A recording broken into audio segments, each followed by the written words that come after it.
It's Your Health TV. We are here at the Down to Earth Festival in Boston, and we're going to be interviewing Mayim Bialik in a few minutes. She is the National Celebrity Spokesperson for the Holistic Moms Network. I'm really excited. This is going to be an amazing event, green living, sustainability, healthy food. So everyone should come on down and check it out. Let's go. And this sense that Nice the amazing Mayim Bialik is right in your presence. Like, Hi. Oh my How God! are you? Nice to see you. How's it going? Thank you. Yeah, I walked right by and I'm thinking, I think that's Lisa. All right, let me go.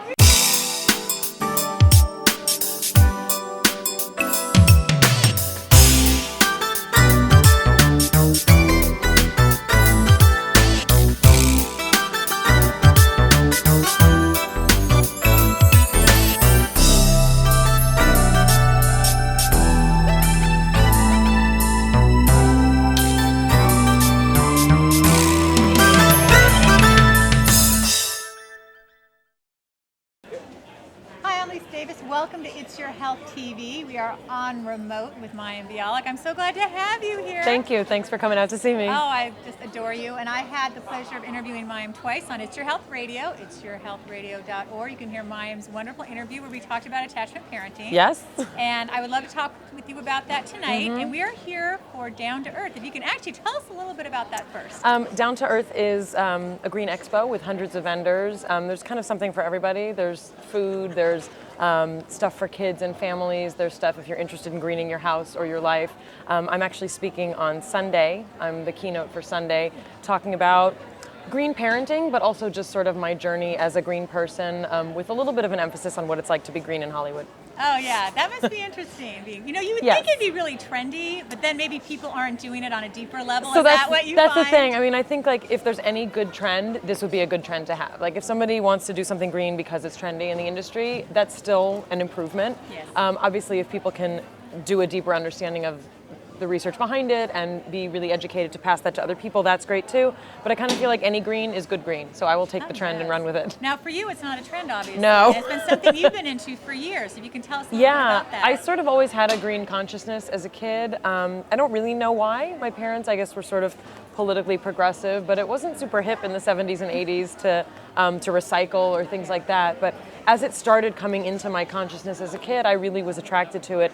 And in my teens and 20s, when we become fuller people and have more confidence in our decisions, that's when I said, you know what, I'm taking my own canvas bag to the market. Right. And this is before other people were doing it. And my husband laughed at me even when we got married, and now he does it too. Oh, that's good. So then obviously when you had children, it was completely natural to raise them in this way, and that brings in attachment parenting. And exactly. Can you tell us a little bit about that? Yeah, I think, attachment parenting looks a lot of different ways, but for a lot of us, the way we parent is an extension of our compassion, not only for the environment, but for people. And people ask me, what's the best green thing you can do when you raise your kids? And I like to say gentle discipline.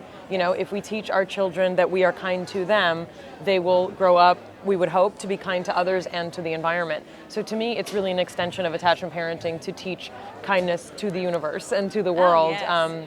As an extension of being kind to yourself and to your kids and how you raise them. Yes, definitely. You and I had the pleasure of speaking before, and I mentioned that it's so important that a lot of parents will tell their children how they're feeling versus asking them. Now, with my daughter, if she's upset about something, it's okay to be upset. Doesn't mean you're going to get your way, but it's okay to be upset. And you mentioned that too, growing up, that that it was more common back then to be told how you feel. Yeah, I think it's there was really a shift. I mean, the kind of parenting that we practice is more child-centered, meaning what is the child's experience of the world, even if we don't agree with it, even if we don't think they should be laying on the floor over a cookie or a lollipop or whatever. That is their experience, and we get to authenticate that, whereas I was raised more in kind of the parent-centered style of parenting, and my parents are lovely, loving people, and they did the best they could, but they told me when I was hungry, cold, lonely, angry, tired, or happy, so sometimes I agreed, but not all the time. And another huge part of this, obviously, is breastfeeding, and I'm a lactivist, and it's funny, because earlier today I did an interview with Janae Luciani, and she wrote this great book called The Bra Book. When we were talking, she has a chapter about maternity bras, and I mentioned I'm a lactivist, and she laughed. She said, I've never heard that term. Oh, and yeah. I said, oh, yeah, I'm a big-time lactivist. Yeah. So if you can tell us about that. Yeah, and I mean, what I that think, means to you. again, not everybody who practices attachment parenting breastfeeds, but a lot of us who do believe in breastfeeding and extended breastfeeding and breastfeeding on demand and breastfeeding when and where the baby or young child wants it. Yeah. I believe in child-led leaning, but I also believe in boundaries, which is a normal part of nursing, meaning as a child grows, times when we nurse and ways that we nurse do change. And I think to be a lactivist, some people, kind of hear that term and get nervous, but my feeling is I want everyone to be comfortable when I'm nursing. I don't want to make anyone uncomfortable, but my child has needs, and he's 20 months and he still nurses, and he has needs, and I meet those needs, and it's a source of nutrition for him. He still nurses quite a bit, and yeah, it's a huge part of my life, and does also factor into fashion and bras, because my wardrobe to a large extent is still dictated by being able to nurse with ease and comfort, and with whatever level of modesty I need, which I'm a person who doesn't feel the need to show everyone. So my clothing and my choices, even in fashion and even as I do publicity stuff, it still has to really fit that model of, can I nurse in this? Oh yeah, well her book is great, and she has a whole chapter on maternity. I will have to check it out. So we talked about discipline, there's nursing, there's sleeping with the baby, and yes. wearing the baby. We could talk a little bit about that? Yeah. Being close to your baby is something that for all of human history, pretty much, except for the last 200 years, has been a really normal part of parenting. For us, wearing our kids pretty much for most of the first year was the best thing we could do to keep them happy and content. Some babies do cry in their lives, but cultures that carry their babies often do not report colic or those kind of problems. And for us, it's worked really well. Our kids have napped everywhere on me, in a sling, discreetly and quietly, and my life really opened up when I started wearing my baby, because I wasn't pinned to a couch and I wasn't stuck in the house. I was able to cook, clean, do my errands without lugging any contraptions. We really barely used a stroller for most of the first year.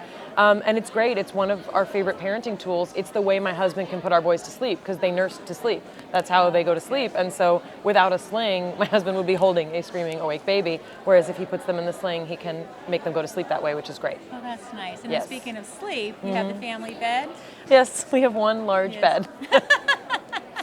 Yeah, we have a 4.5-year-old and the 20-month-old, and we all sleep in various combinations, but in 2 beds side by side on the floor. And it's not for everybody, but it's worked for us. It's not that our child